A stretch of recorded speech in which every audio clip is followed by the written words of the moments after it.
শ্রমিক কর্মচারীর অধিকার আদায়ের জন্য, আমাদের ন্যায্য প্রাপ্তির জন্য আজকে আমরা প্রেস ক্লাবে সমবেত হয়ে শাহবাগে পদযাত্রা করব। আমাদের মূল দাবি এটা। ধন্যবাদ সবাইকে। বিসমিল্লাহির রহমানির রহিম। বাংলাদেশ সরকারি কর্মচারী দাবি আদায় ঐক্য পরিষদ কর্তৃক আয়োজিত আজকের এই বিক্ষোভ মিছিলের মহান মে দিবসে সকলকে মে দিবসের শুভেচ্ছা জানাচ্ছি। সম্মানিত উপস্থিতি, 2015 সালের যে পে স্কেল দেওয়া ছিল তা ছিল শুভঙ্করের ফাঁকি। সর্বোচ্চ ছিল ৮৬,০০০ টাকার, সর্বনিম্ন ছিল ৮,২৫০ টাকা। এটা কোনো স্বাধীন দেশে হতে পারে না, আমরা মেনে নিয়েছি। কিছুদিন পরে আমাদেরকে আবার পে স্কেল দেওয়ার কথা ছিল, আমাদের বেতন বৃদ্ধি করার কথা ছিল, কিন্তু তৎকালীন ফ্যাসিস্ট সরকার আমাদের দাবি মেনে নেয় নাই, আমাদেরকে হয়রানি করেছে, জুলুম করেছে, নির্যাতন করেছে।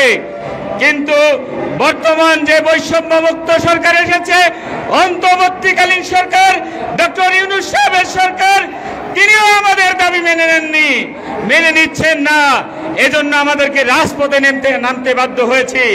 ডক্টর মোহাম্মদ ইউনূস, আপনি আমাদের অভিভাবক, আমরা বুক ভরা আশা নিয়ে আপনার সাথে কাঁধের সাথে কাঁধ মিলিয়ে, ছাত্রদের সাথে আন্দোলনে কাঁধে কাঁধ মিলিয়ে আমরা সেই ২৪-এর ৫ই আগস্ট আমরা এদেশকে মুক্ত করেছি, এদেশকে ফ্যাসিস্ট সরকার থেকে মুক্ত করেছি। কিন্তু আপনি আমাদের দাবি এখন পর্যন্ত মেনে নেননি।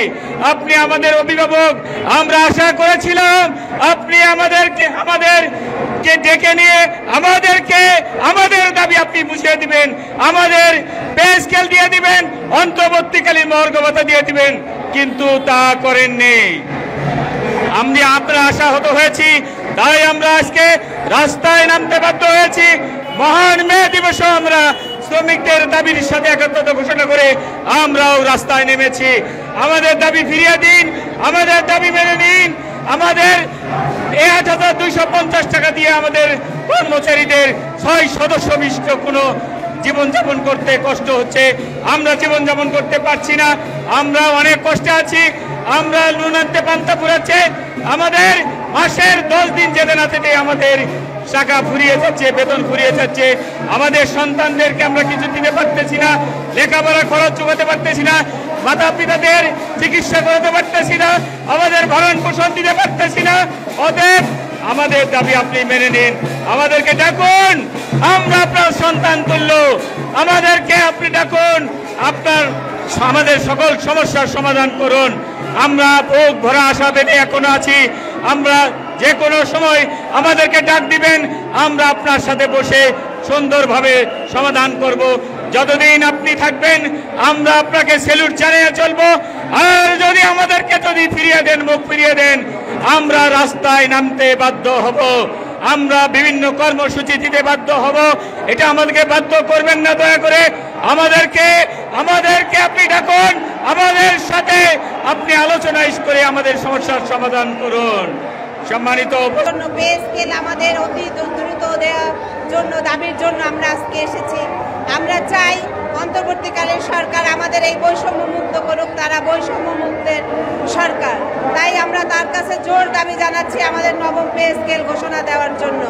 আমরা অতি কষ্টে আছি, আমাদের শুভঙ্করের ফাঁকি 2015 সালের পে স্কেল আমরা মানি না, মানব না। আমরা বর্তমানে খুব খারাপ অবস্থায় আছি, বর্তমান দ্রব্য মূল্য অবস্থায় আমাদের বেতনের 10 দিনও যায় না মাস, আমরা খুব কষ্টে জীবনযাপন চলছে। আমাদের এই কষ্ট থেকে আমরা লাঘব চাই। আমরা চাই বর্তমান সরকার আমাদের বৈষম্য দূর করে আমাদের নবম পে স্কেল অতি দ্রুত ঘোষণা করুক এবং আমাদের এই কষ্ট থেকে দূরে ভালো রাখুক। এই বলে আমার বক্তব্য শেষ করছি। আসসালামু আলাইকুম।